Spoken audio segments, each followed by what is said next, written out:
जब रावण की मृत्यु का बाण स्वयं रावण की पत्नी मंदोदरी के पास था तो रावण की मृत्यु कैसे हो गई?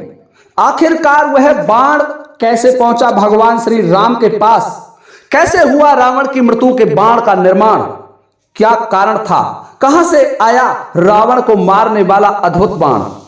देखिए श्रोताओं, मैं आपको एक जानकारी देना चाहूंगा कि मेरे जितने भी वेद पुराणों से संबंधित वीडियो मेरे चैनलों पर पड़े हुए हैं, सभी वीडियो प्रमाणिक हैं और आज का वीडियो भी प्रमाणिक है। यदि आप मुझसे कहेंगे कि किस ग्रंथ में लिखा हुआ है तो मैं उस ग्रंथ का नाम भी आपको बता दूंगा।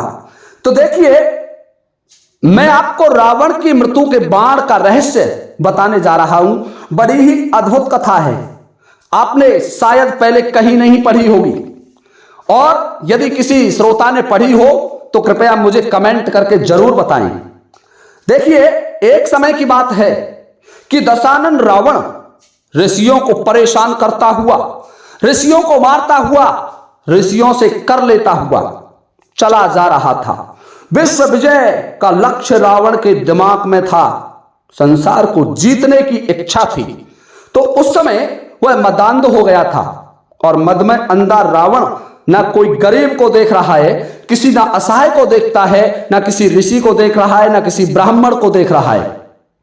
रावण ने सभी का वध करना आरंभ कर दिया और जब आगे बढ़ा तो एक परम तेजस्वी ऋषि तपस्या कर रहे थे और रावण ने उस परम तेजस्वी ऋषि की तपस्या को भंग करने का प्रयास किया। जब ऋषि की तपस्या भंग हुई तो रावण से क्रोध करके बोला, रे सठ, तैने मेरी तपस्या को भंग किया है, आखिरकार तुझे क्या मिल गया? और रावण इतना सुनने वाला कब था, अपनी तेग का एक प्रहार उस ऋषि पर किया और मरते समय ऋषि ने रावण को श्राप दिया कि दुष्ट रावण, जैसे तैने मुझे मारा है ऐसे ही मैं भी तेरा काल बनूंगा। याद रखना, जिस दिन तेरी मृत्यु आएगी वो मेरे ही द्वारा होगी। देखिए श्रोताओं, यह श्राप रावण को लग जाता है और रावण तो मदांध था, श्राप की कोई चिंता नहीं की, चला जाता है। उधर कमलासन ब्रह्मा जी ने विश्वकर्मा को बुलाया और विश्वकर्मा से कहा कि हे देव, तुम जाओ और शीघ्रता से ये जो ऋषि की अस्थियां हैं इनसे एक तीक्ष्ण ब्रह्मास्त्र बना करके लाओ। देखिए, मैं आपको बता दूं, उस जमाने के जो अस्त्र थे उनके निर्माण करने की क्षमता, उनको बनाने की क्षमता, जो वैज्ञानिक टेक्नोलॉजी थी वो कुछ लोगों के पास ही थी और कुछ के पास ही होती है। आज भी कुछ ही लोगों के पास है। यदि एक बात बीच में और बताना चाहूंगा, हमारे भारत देश की सबसे बड़ी विडंबना, कहते हैं लोग कि वेद पुराण असत्य हो सकते हैं, मिथ्या हो सकते हैं, कुछ लोगों का मानना है, परंतु आपको बता दूं, विडंबना यह है कि जो लोग वेद पुराण पढ़ते हैं वो साइंस नहीं पढ़ते। उनका मतलब साइंस से नहीं होता, वो तो सन्यास और ईश्वर के प्रति या पाठ पूजाओं में आसक्त होते हैं। और जो लोग जो साइंस पढ़ते हैं वो वेद पुराणों को नहीं पढ़ते। और यही कारण है कि हमारे उन प्राचीन वैज्ञानिक तथ्यों को केवल एक मिथ्या कह करके अपमानित किया जाता है कुछ लोगों के द्वारा। तो मैं आपको बता दूं कि प्राचीन समय के जितने भी प्रमाण हैं वो कोई भी असत्य नहीं है। सभी को आप कहें तो मैं वैज्ञानिक तथ्यों से प्रमाणित कर सकता हूं। तो देखिए श्रोताओं, दिव्य बाण बनाने के लिए ब्रह्मदेव ने विश्वकर्मा को भेजा और विश्वकर्मा ने जाकर के जिस तरीके से दधीचि ऋषि की अस्थियों से वज्र का निर्माण हुआ था, ठीक उसी प्रकार से उस ऋषि की अस्थियों से ब्रह्मास्त्र का निर्माण कर लिया और ब्रह्मास्त्र ले जाकर के विश्वकर्मा ने ब्रह्मा जी को प्रदान कर दिया। ब्रह्मास्त्र जितने भी अर्जित किए जाते थे वो केवल ब्रह्मा के पास होते थे। उनका जो कारखाना था, उनकी जो डिपो थी, हथियार रखने की डिपो थी ब्रह्मास्त्रों की, वो केवल ब्रह्मा जी के पास थी। तो ब्रह्मा जी के पास ब्रह्मास्त्र पहुंच जाता है। इधर देखिए, रावण ने ब्रह्मास्त्र प्राप्ति के लिए ब्रह्मा जी की आराधना आरंभ की, और जब कठोर तपस्या हो गई तो ब्रह्मा जी रावण के सामने प्रकट हुए और रावण से कहने लगे कि हे दशानन, वर मांगो। तो रावण कहने लगा, प्रभु मुझे ब्रह्मास्त्र चाहिए। ब्रह्मा जी बोले, रावण मैं तुझे ब्रह्मास्त्र अवश्य प्रदान करूंगा, और साथ ही तुझे यह भी बताए देता हूं कि यह ब्रह्मास्त्र वह ब्रह्मास्त्र है जिससे तेरी मृत्यु होगी। रावण कहने लगा, प्रभु आप क्या कह रहे हैं कि मैं सत्य कह रहा हूं, यह वही बाण है, इसी दिव्य बाण से तेरी मृत्यु होगी। यदि यह दिव्य बाण तेरे पास रहेगा तो तेरी मृत्यु नहीं रहेगी, तू अमर हो जाएगा। इस दिव्य बाण को तेरे शत्रु को प्रदान मत करना। यह दिव्य बाण मैंने इसीलिए बनाया है, जब तैने मुझसे अमरता का वरदान मांगा था तो मैंने उसी समय इस बाण का निर्माण किया था, और यह बाण मैं तुझे प्रदान कर रहा हूं, ले जाइए। रावण ब्रह्मा जी की बात सुनकर के बड़ा प्रसन्न होता है कि जिस बाण से मेरी मृत्यु होने वाली है वह बाण तो ब्रह्मा जी ने मुझे दे दिया। रावण उस बाण को लेकर के चला आता है, और जब अपने भवन में आया तो अपनी प्रिय पटरानी मंदोदरी के पास आया, और मंदोदरी से अपने बल का वर्णन कर कहने लगा, प्रिय अब तो मैं अमर हो गया, सृष्टि में मुझे कोई नहीं मार सकता, स्वयं ब्रह्मा विष्णु महादेव भी मेरा कुछ नहीं बिगाड़ सकते। मंदोदरी बोली, प्रभु आप ये कैसे कह रहे हैं कि तुम अमर हो गए? कि मंदोदरी जिस अस्त्र से मेरी मृत्यु होनी है वह अस्त्र मेरे हाथ लग गया। स्वयं ब्रह्मदेव ने कहा है कि तुम्हारी मृत्यु इस बाण से होगी, और ये बाण देखो मेरे पास है, और अब मैं इस बाण को किसी को नहीं दूंगा। संसार की कोई भी शक्ति ऐसी नहीं है जो मुझसे बल में इस बाण को छीन ले। अब इस दुनिया की कोई भी शक्ति ऐसी नहीं है कि जो इस बाण को मुझसे छीन ले जाए। अब तो मंदोदरी में अमर हो गया। रावण की ऐसी बातें सुनकर के मंदोदरी रावण से कहने लगी कि हे महाराज, यह बाण यदि आपके पास रहेगा तो आपके पास से आपका कोई सैनिक, आपका कोई पुत्र, कोई सेनापति या रणभूमि में कोई शत्रु आपसे इसे ले सकता है। इसलिए इस बाण को हमें एक ऐसे गोपनीय स्थान पर रखना चाहिए जिसकी किसी को भनक भी ना लगे। रावण कहने लगा, मंदोदरी बात तो तुम बड़ी सत्य कहती हो। वास्तविकता है कि इस बाण को मैं मेरे पास रखूंगा तो हो सकता है ये बाण कहीं मुझे संधान करना पड़ जाए, इसलिए मैं इस बाण को ऐसे गोपनीय स्थान पर रख देता हूं कि फिर ये बाण कभी निकलेगा ही नहीं, और जब ये बाण निकलेगा नहीं तो मेरी मृत्यु नहीं होगी, फिर तो मैं निश्चिंत हो जाऊंगा, फिर तो मैं अमर हो जाऊंगा, फिर तो अहम ब्रह्मास्मि, मैं ब्रह्मा से भी बड़ा हो जाऊंगा। रावण ये विचार करने लगा। मंदोदरी और रावण दोनों प्रसन्न मुद्रा में हैं और उस बाण को छिपाने के लिए प्रयत्न कर रहे हैं। देखिए श्रोताओं, रावण ने एक विशेष प्रकार का स्फटिक जड़ित स्वर्ण खम्भ बनवाया, और उस स्वर्ण खम्भ में उस बाण को डाल दिया, चिन्ह दिया उसमें, और यह बात केवल मंदोदरी और रावण ही जानते थे। तीसरा व्यक्ति स्वयं विभीषण भी इस बात को नहीं जानता था, और उस बाण, उस खम्भ को इस तरीके से अंतःपुर में जहां मंदोदरी का महल था, उस महल में मंदोदरी के पलंग के पास वो खम्भ था, उस खम्भ में सुरक्षित रख दिया। चारों ओर से स्फटिक का आवरण, और उस खम्भ को आसानी से तोड़ा भी नहीं जा सकता था। देखिए श्रोताओं, अब भगवान श्री राम लंका पर माता सीता को प्राप्त करने के लिए चढ़ाई करते हैं, आक्रमण करते हैं, और सभी रावण के पुत्र मारे जाते हैं। तो उसके बाद अंतिम योद्धा के रूप में वीर रावण रहता है, और रावण रणभूमि में युद्ध करने के लिए आया और युद्ध करता रहा। रावण जब रणभूमि में आया तो भगवान श्री राम ने उसके सिरों को, उसके हाथों को काटना आरंभ कर दिया। रावण के शीश कटते, हाथ कटते और वो पुनः जुड़ जाते। रामायण में भी लिखा हुआ है तुलसीदास जी ने भी इसका वर्णन किया है, रावण देख सिरन की बाढ़ी और विसरा मरण भई रिष्ठाड़ी। रावण को जब ज्ञात हो गया कि मेरे शीश ये तपस्वी काट रहा है, क्योंकि भगवान श्री राम को रावण तपस्वी कहकर के ही संबोधित करता था, और मेरे शीश जुड़ रहे हैं, तो भगवान शिव मुझ पर मेहरबान हैं, और जब तक मेरी मृत्यु नहीं होगी, जब तक वो बाण मेरे पास है। रावण ये जानता था, और इसीलिए रावण ये कहता था कि संसार में मुझे कोई नहीं मार सकता। वो दो तपस्वी तो क्या, मुझे स्वयं ब्रह्मा विष्णु महादेव भी नहीं मार सकते, तो फिर मेरी मृत्यु कैसे होगी? क्योंकि ना वो दिव्य बाण किसी के पास जाएगा और ना उसे मार सकते। ब्रह्मा जी का वरदान कभी झूठा नहीं हो सकता।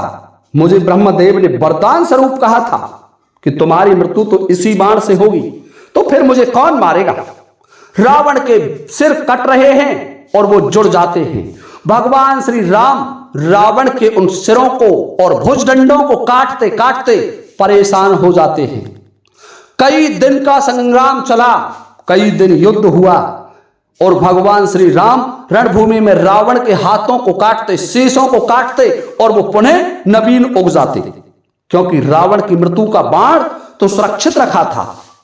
भगवान श्री राम ये सोच रहे हैं कि अब क्या किया जाए, परंतु देखिए श्रोताओं, भगवान श्री राम ने अपने वैष्णव स्वरूप का स्मरण किया, और जब वैष्णव स्वरूप का स्मरण किया तो ब्रह्मदेव को बुलाया, ब्रह्मदेव का आह्वान किया, और जब ब्रह्मदेव भगवान श्री राम के पास आए तो भगवान श्री राम पूछने लगे कि हे ब्रह्मा जी, क्या करें, रावण की मृत्यु कैसे होगी? तो ब्रह्मदेव कहने लगे कि हे प्रभु, समस्त देवतागण ये जानते हैं कि रावण की मृत्यु एक दिव्य बाण से होगी, और वो दिव्य बाण केवल रावण के पास है। उस बाण को कोई नहीं जानता कि वो कहां रखा है, स्वयं मुझे भी ज्ञात नहीं है। इसलिए तुम जब तक उस बाण का प्रबंध नहीं करोगे, तब तक रावण को कोई नहीं मार सकता। जब भगवान श्री राम को भगवान ब्रह्मा से यह ज्ञात हुआ कि एक दिव्य ब्रह्मास्त्र है, और वो ब्रह्मास्त्र के द्वारा ही रावण की मृत्यु होगी, और वो ब्रह्मास्त्र कहां पर है? स्वयं रावण के पास। तो विभीषण को बुलाते हैं, और विभीषण से कहा कि विभीषण, तुम ये बताओ कि रावण को मारने वाला वो दिव्य अस्त्र कहां है, कैसे रावण की मृत्यु की जा सकती है? तो ये बात सुनकर के विभीषण कहने लगे कि प्रभु, मैं केवल इतना ही जानता हूं कि ब्रह्मा जी ने वो दिव्य बाण देते समय रावण से ये कहा था कि रावण, तुम अमर हो जाओगे जब तक ये दिव्य बाण तुम्हारे शत्रु के पास नहीं जाएगा, इसका आघात तुम पर नहीं होगा, तब तक तुम्हें कोई नहीं मार सकता। देखिए दर्शकों, आपको बताना चाहूंगा कि विभीषण भी उस बाण के बारे में नहीं जानते थे। अब तो भगवान श्री राम की संपूर्ण सेना व्याकुलता से ग्रसित हो जाती है। भगवान श्री राम भी विचार कर रहे हैं कि क्या करूं। भगवान श्री राम अंतर्यामी थे, परंतु मानव शरीर में थे, इसलिए उन्होंने कभी भी अपनी अलौकिक शक्तियों का प्रयोग नहीं किया। तो भगवान श्री राम मन में विचार कर रहे हैं, मर्यादा पुरुषोत्तम श्री राम मन में विचार कर रहे हैं कि उस दिव्य बाण को कैसे प्राप्त किया जाए।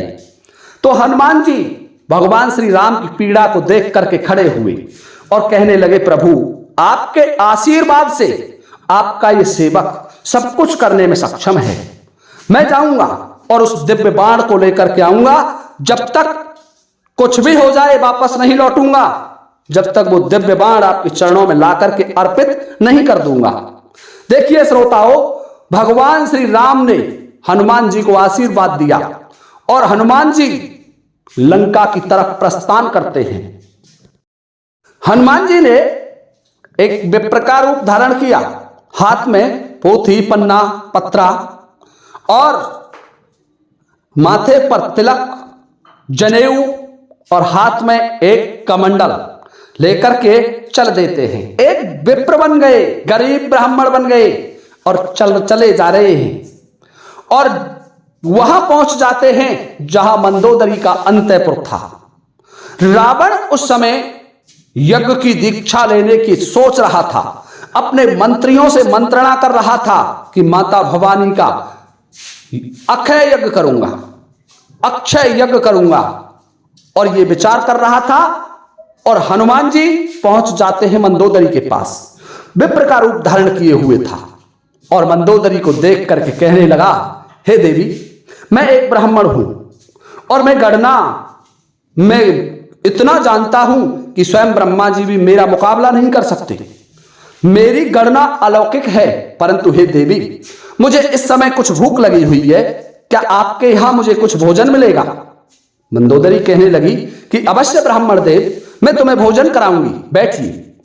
मंदोदरी के पास हनुमान जी बैठ जाते हैं भोजन करने के बहाने। भोजन करना तो उनका एक बहाना था, वो तो मंदोदरी से उस बाण का रहस्य जानना चाहते थे और भोजन करने के बहाने ही मंदोदरी से कहने लगे कि हे देवी, मैंने देखा कि इस समय तुम्हारी इस लंका पर घोर संकट मर रहा है। कोई तपस्वी जो वनवासी है उन्होंने आक्रमण कर दिया है। तुम्हारे बड़े बड़े वीर योद्धा और पुत्र पौत्र मारे जा चुके हैं, परंतु हे देवी, तुम्हारे पति तो अमर हैं। तुम्हारे इस दिव्य अंतःपुर में एक बहुत बड़ा धन छिपा हुआ है। मंदोदरी कहने लगी, प्रभु क्या धन छिपा हुआ है कि देवी तुम्हें क्या बताऊं? इतना बड़ा धन है, यदि तुम उस धन को किसी को बता दोगी तो तुम्हारे पति की मृत्यु हो जाएगी। मंदोदरी कहने लगी, प्रभु मैं नहीं जानती कि कौन सा धन है। मंदोदरी भी उस बात को भूल जाती है, उसको भी याद नहीं रहा। और हनुमान जी कहते हैं कि हे देवी, तुम्हारे इस अंतःपुर में एक दिव्य बाण रखा हुआ है और उसी बाण से तुम्हारे पति की मृत्यु होगी। उस बाण को जरा संभाल के रखना। तुम्हारे पति में और दो तपस्वियों में महासंग्राम चल रहा है और यदि वो बाण कैसे भी उन तपस्वियों के पास पहुंच गया तो निश्चित मान लो तुम्हारे पति की मृत्यु हो जाएगी। और जब तक वो बाण सुरक्षित है तो संसार की कोई भी शक्ति तुम्हारे पति का कुछ नहीं बिगाड़ सकती। अब तो मंदोदरी उत्साहवश उमंग में भूल जाती है और कहने लगी, हे विप्रदेव, मैंने उस बाण को स्फटिक खम्भ के अंदर छिपा करके रखा हुआ है। वहां उस बाण तक कोई नहीं पहुंच सकता, कोई भी उस बाण को छू भी नहीं सकता। उसकी सुरक्षा व्यवस्था भी मैंने बहुत कड़ी लगाई हुई है और वो मेरे अंतःपुर में मेरी पलंग के पास है, वहां कौन जाएगा? अब तो ब्राह्मण वेशधारी पवन पुत्र हनुमान को जब यह भेद ज्ञात हुआ कि वह बाण स्फटिक खम्भ में है तो मंदोदरी से कहने लगे, देवी अब मैं जाना चाहता हूं। मैं तो एक ब्राह्मण था, केवल ज्योतिष के बल पर तुम्हें कुछ बताया और मैं तो अब चला। ऐसा कहकर के हनुमान जी वहां से अंतर्धान होते हैं और उसी स्फटिक खम्भ के पास आते हैं और उस खम्भ को अपने वज्र के समान तीक्ष्ण गदा के प्रहार से तोड़ डाला और खम्भ टूटते ही उसमें से चमचमाता हुआ वो ब्रह्मास्त्र निकला और उस ब्रह्मास्त्र को पवन पुत्र हनुमान जी लेकर के वायु मार्ग से चल देते हैं लंका को छोड़ करके और पहुंच जाते हैं भगवान श्री राम के पास और वो दिव्य ब्रह्मास्त्र भगवान श्री राम के चरणों में रख दिया। भगवान श्री राम बड़े प्रसन्न होते हैं।